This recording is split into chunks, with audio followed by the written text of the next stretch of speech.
So This is the last day of the spring, the 31st of May. My name is Vasil Semikhalov at the Media Ukraine Center. Our guest today is Yurii Sobolevskyi, the first deputy head of the Kherson Oblast Council. Welcome, sir. We'll be talking about the current developments in your region, the main trends and the situations in the occupied territories. My first question is, as of now, what's happening in the territory of your oblast, the number of shelling, the humanitarian situation? What we are most interested in is not the current situation per se, but what are the trends and tendencies of the past month? Well, unfortunately, the security situation is very complex. You've witnessed a number of shellings. Last 24 hours, we've seen hundreds of shellings.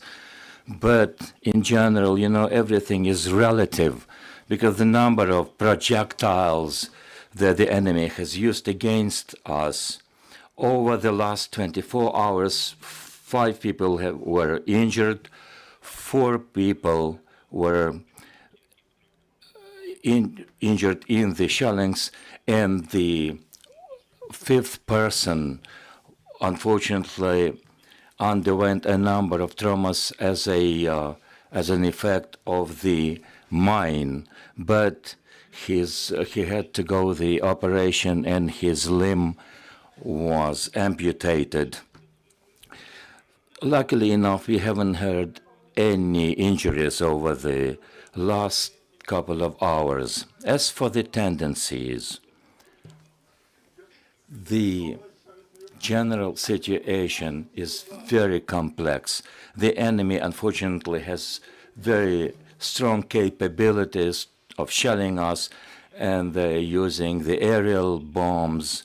And again, these bombs are guided, but a number of those hit the fields where human beings were not injured. But sometimes they do hit the residential areas.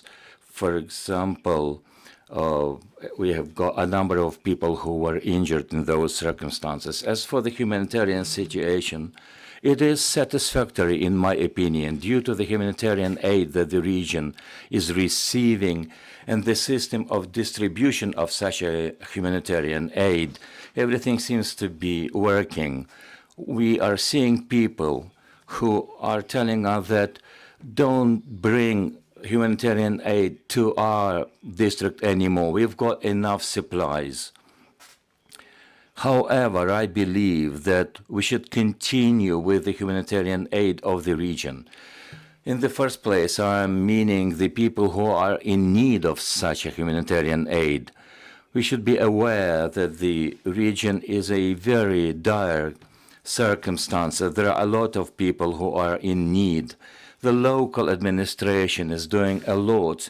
They have increased a monetary aid to people who are in dire circumstances, and the same goes for the population in general. We are now actively expecting the liberation of the left bank of the Dnieper River in our oblast. We know that the need for the humanitarian aid will grow exponentially. Yet there is no famine at this point in time, but there is a need for health care. And we understand that the Russians, when they will have to leave, as a rule, they leave behind everything that has been ruined and looted. So we will be under the stress of renovating and providing health care in the first place. The health authorities are expecting this, and the members of parliament are working on this project to know what we will need in the left bank of the river after it has been deoccupied. Can we talk about the normalization of the situation that is relatively farther from the front line? What is the humanitarian situation over there? Have you been successful in demining, in triggering the work of industry and agrarian sector. It is safe to say that the agrarian business and the farmers are working. It is clear that there are challenges because a lot of businesses were looted, a lot of them have been mined, and demining is a major project of the authorities. The stakeholders, the military, the national police, the service for emergency, but we have invested a lot of resources into those works. Having said that, the territory that has been mined is a low one. A lot of shells have not exploded yet. What we see is that week after week, we see people who have been victims of the shellings and the shells that have not exploded. Yes, people are in dangerous circumstances now, and people are thankful to our deeds. As for the people returning, the absolute majority of the people that we are in contact with, those who have temporarily left the region, they're willing to come back, and this is a cool thing to hear. People love the Kherson region. They believe in the authorities, but the security environment is something that tells us that we tell people you have to be patient. The territory has not been demined yet, and sometimes we detect hundreds of explosive devices. Let us listen to the questions from the floor. Olga Opanasenko from Ukrinform. I've got two questions. One, the teachers, have they received their payment in full scale? Are there arrears? And secondly, what is your comment on the so-called primaries held by the Russians in the temporarily occupied territories of the Kherson region? Thank you for your question. As for the teachers, this is a very special issue. You know, the educational front line is destined to win. The occupational authorities have invested a lot of effort into making sure that the educational process is going on in the occupied territories according to the Russian curricula. And because the teachers have turned out to be ardent patriots of Ukraine, the Russian authorities have failed. They had to be slowed downing on their efforts. Sometimes in a couple of regions, the teachers have not been paid yet. But the problem is, you know, what is the source of this complexity? You see, after our communities were deoccupied, and after the beginning of the academic school year, a number of teachers has grown dramatically. A number of schools has increased. And the number of students in those schools who have joined the online education programs, so the arrears are there, but it is a problem that we are working on. We see the results now. The Cabinet of Ministers has allocated enough money for our region, and we wanted the authorities and the Cabinet of Ministers to be aware of and to be prioritized at the highest priority. Our teachers, as I see it, are real heroes, and I am sure that all the arrears will be covered, and working together with the Ministry of Education, thanks to the personal involvement of the minister, we will deal with this problem. The members of the Ukrainian parliament from the profile committee of the parliament, they're very active. This problem will be resolved. Partly it has been settled, and we will make sure that all the payments have been paid 100% to our teachers. As for the second issue, this is the theater of absurdity, what the Russian occupiers call the primaries. You saw yourself what was developing. This is a circus, like a referendum that they had previously conducted. What is most important here is that they allowed people with the Ukrainian passports to take part.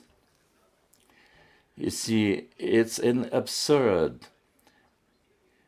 that testifies to the fact that the number of people who had received Russian passports is minuscule. It forced the occupying authorities to allow people with the Ukrainian passports willing to participate in that fairy play. And another point is that the number participating in that circus was minimal. They were propagating the effort. The families of corroborators, they indeed participated, but the majority of people were trying to be at the distance. Sometimes you know that people were forced and intimidated to participate. The local authority collaborators, perhaps they had some plan imposed on them, and they tried to live up to those plans, and they were threatening Ukrainian citizens, saying that the Russian FSB would be coming, and people would be forced into participating. People are in a very psychologically stressful situation. They have been intimidated. They know that some authorities are likely to come. They will be taken into custody. But in general, not a lot of people participated in this show. My last question would be this. As for the supply of electricity and things like that, what is the plan for the next winter? What the authorities are doing? Do you have a plan? And how is that plan being fulfilled? There is a positive dynamics on this issue.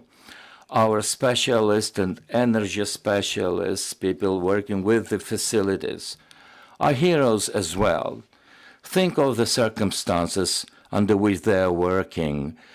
Remember that there were facility workers who died in this war while they were repairing the critical infrastructure. Having said that, understaffed in this general environment, they're doing their business. Yes, we do have a plan for a particular settlement, has not been connected to the electricity supply. We are working to renovate the electricity supply to the local communities. The local administrations are doing their best to help the local companies where it is impossible to renew the electricity supply. We provide generators for people to have a possibility to recharge their gadgets and devices. So we are working on this full time. Unfortunately, there are communities and in some districts of the Kherson city where it is practically impossible to renew electricity supply because of the security situation. There are locations that are very near the Dnieper River. You know, the drones are flying overhead, and there are a lot of shellings. They believe that infrastructure is a legitimate military target. When they see people who are providing generators there, these people are being targeted. Thank you very much. We've been talking to the Yurii Sobolevskyi, the first deputy head of the Oblast Kherson Council. Next guest will be the press officer of the Emergency Service of Ukraine. We'll be talking about the latest attacks against the Kyiv city and Kyiv region. Stay tuned.